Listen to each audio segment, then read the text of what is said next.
Myanmar থেকে পালিয়ে আসা 30 শিশুসহ 38 রোহিঙ্গা আটক। এনসিটিবির সামনে শিক্ষার্থীদের উপর হামলার ঘটনায় সরকারের নিন্দা। 17 বছর পর কারামুক্ত হলেন লুৎফুজ্জামান বাবর। আরো জানিয়ে দেব, জুলাই ঘোষণাপত্র নিয়ে সর্বদলীয় বৈঠকে অংশ নিচ্ছে বিএনপি। সীমান্তে আর কোনো লাশ দেখতে চায় না সার্জিস আলম। সর্বশেষ জানিয়ে দেব, আগামী 3 দিন কেমন থাকবে আবহাওয়া, জানালো অধিদপ্তর। মিয়ানমারের রাখাইন রাজ্য থেকে সাগরপথে কক্সবাজারের টেকনাফের বাহারছড়া উপকূল দিয়ে অনুপ্রবেশকালে 30 শিশুসহ 38 জন রোহিঙ্গা নাগরিককে উদ্ধার করেছে থানা পুলিশ। তবে তাদের মধ্যে 8 জন প্রাপ্তবয়স্ক নারী থাকলেও কোনো পুরুষ ছিল না। বুধবার বিকালের দিকে টেকনাফ উপজেলার বাহারছড়ার নোয়াখালী পাড়ায় সাগরপথে অনুপ্রবেশকালে তাদের উদ্ধার করা হয়। এ তথ্যটি নিশ্চিত করেছেন বাহারপাড়া পুলিশ তদন্ত কেন্দ্রের পরিদর্শক শোভর কুমার সাহা।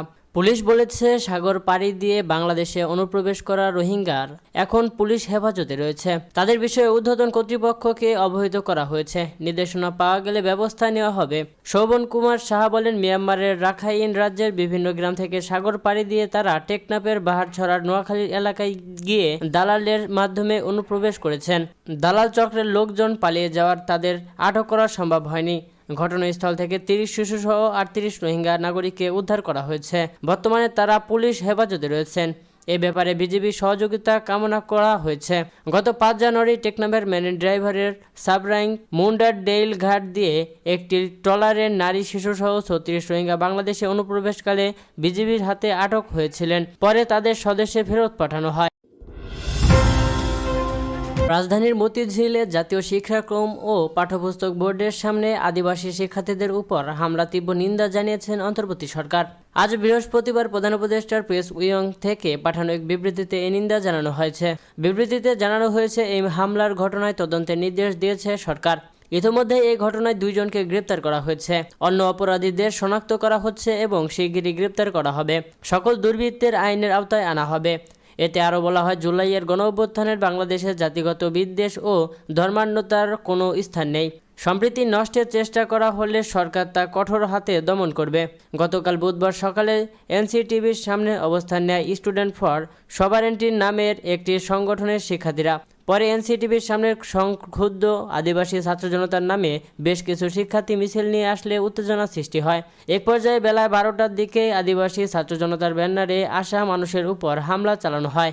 এর বেশ কয়েকটি ছবি সামাজিক যোগাযোগ মাধ্যমে ছড়িয়ে পড়ে, যাতে লাঠি বাঁশ দিয়ে কয়েকজনকে বেধড়ক পেটানো দেখা। 17 বছর পর কারাগার থেকে মুক্তি পেলেন সাবেক স্বরাষ্ট্র প্রতিমন্ত্রী লুৎফুজ্জামান বাবর। বৃহস্পতিবার দুপুর 1:45টায় কেরানীগঞ্জে ঢাকা কেন্দ্রীয় কারাগার থেকে বের হন তিনি। ঢাকা কেন্দ্রীয় কারাগার senior jail super Suraiya Akter গণমাধ্যমকে এ তথ্য নিশ্চিত করেছেন। বিএনপির মিডিয়া সেল থেকে জানানো হয়েছে, বৃহস্পতিবার দুপুরে লুৎফুজ্জামান বাবর কেরানীগঞ্জে কেন্দ্রীয় কারাগার থেকে মুক্তি পেয়েছেন। এর আগে বাবরের ব্যক্তিগত সহকারী মির্জা হায়দার আলী জানিয়েছেন, বৃহস্পতিবার দুপুর 2টায় লুৎফুজ্জামান বাবর কেরানীগঞ্জের কারাগার থেকে মুক্তি পাবেন। এরপর তিনি নেতাকর্মীদের নিয়ে রাজধানীর শেরেবাংলা নগরের জিয়া উদ্যানে বিএনপির প্রতিষ্ঠাতা শহীদ রাষ্ট্রপতি জিয়াউর রহমানের কবর জিয়ারত করবেন। এরপর গুলশানের বাসায় যাবেন। মঙ্গলবার চট্টগ্রামে আলোচিত 10 ট্রাক অস্ত্র চোরাচালানের ঘটনায় অস্ত্র আইনে কারা পৃথক মামলায় যাবজ্জীবন কারাদণ্ডের দায় থেকে খালাস পান লুৎফুজ্জামান বাবর। বিচারপতি মোস্তফা জামান ইসলাম ও বিচারপতি নাসরিন আক্তারের সমন্বয়ে গঠিত হাইকোর্ট বেঞ্চ এর রায় ঘোষণা করে।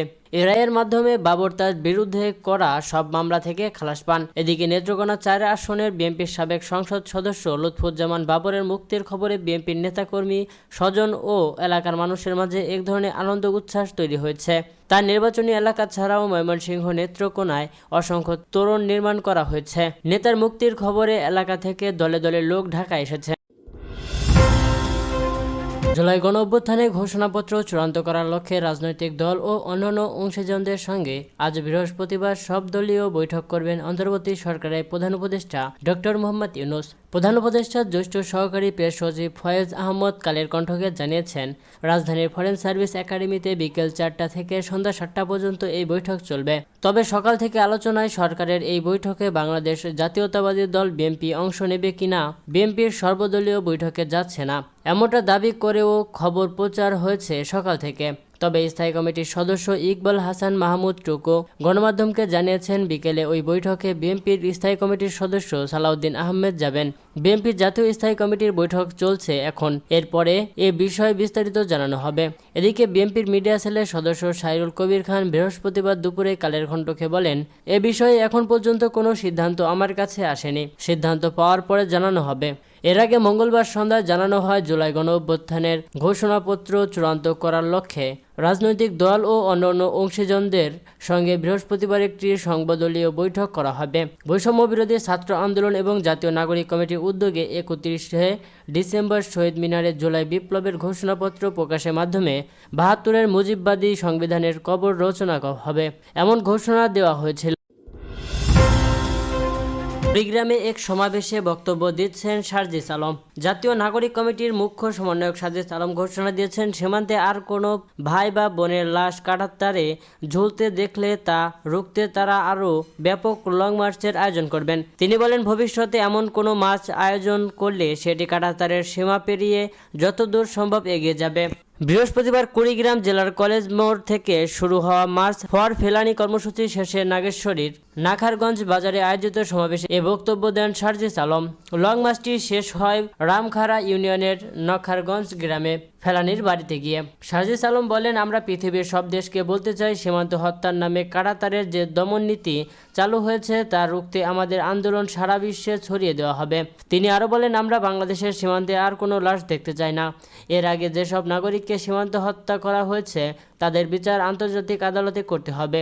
তিনি দাবি করেন, ছাত্র জনতার আন্দোলনের মাধ্যমে যে নতুন বাংলাদেশ গড়ে উঠেছে তা নতজানু পররাষ্ট্রনীতি মেনে নেবে না। তিনি সতর্ক করেন, ভবিষ্যতে কোনো সরকার ক্ষমতা ধরে রাখার জন্য অন্য দেশের দালাল হলে তাদের পরিণতি খুনি হাসিনার মতো হবে। লং মার্চের শুরুতে সার্জিস আলম সীমান্ত হত্যার বিচার, মরণঘাতী অস্ত্রের ব্যবহার বন্ধ, শহীদ ফেলানির নামে কুড়িগ্রাম কৃষি বিশ্ববিদ্যালয়ের আবাসিক ভবনের নামকরণ, নতজানু পররাষ্ট্রনীতির পরিবর্তে সাম্যের ভিত্তিতে নতুন পররাষ্ট্রনীতি গ্রহণ এবং কুড়িগ্রামের চরের উন্নয়নে নদী সংস্কার সহ 5 দফা দাবি উপস্থাপন করেন। লং মার্চে জাতীয় নাগরিক কমিটির আহ্বায়ক নাসির উদ্দিন পাটোয়ারি, যোগ্য আহ্বায়ক ডক্টর আতিক মুজাহিদ, সদস্য সচিব আরিফ সোহেল, বৈষম্য বিরোধী ছাত্র আন্দোলনের দপ্তর সম্পাদক জাহিদ হাসান, সমন্বয়ক রাকিব মাসুদ সহ বিভিন্ন নেতৃস্থানীয় ব্যক্তিরা উপস্থিত ছিলেন। ফেলানির বাবা নূর ইসলামও কর্মসূচিতে অংশ নেন।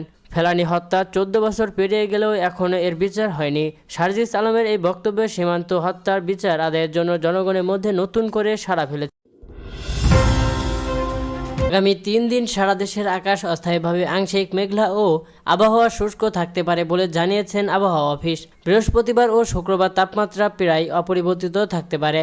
শনিবার দিন ও রাতের তাপমাত্রা কিছুটা কমতে পারে। বৃহস্পতিবার সকাল 9টা থেকে পরবর্তী 72 ঘন্টার জন্য জারি করা পূর্বাভাসে এসব তথ্য জানা গেছে। পূর্বাভাসে বলা হয়েছে, শেষ রাত থেকে সকাল পর্যন্ত সারা দেশের কোথাও কোথাও হালকা থেকে মাঝারি ধরনের কুয়াশা পড়তে পারে। বর্ধিত 5 দিনের পূর্বাভাসে বলা হয়েছে, রাত ও দিনের তাপমাত্রা কমতে পারে। বুধবার সকাল 6টা থেকে পরবর্তী 24 ঘন্টার সর্বনিম্ন তাপমাত্রা রেকর্ড করা হয়েছে পঞ্চগড়ের তেঁতুলিয়ার 9.8 ডিগ্রি সেলসিয়াস। এ সময় সর্বোচ্চ 30.8 ডিগ্রি সেলসিয়াস তাপমাত্রা রেকর্ড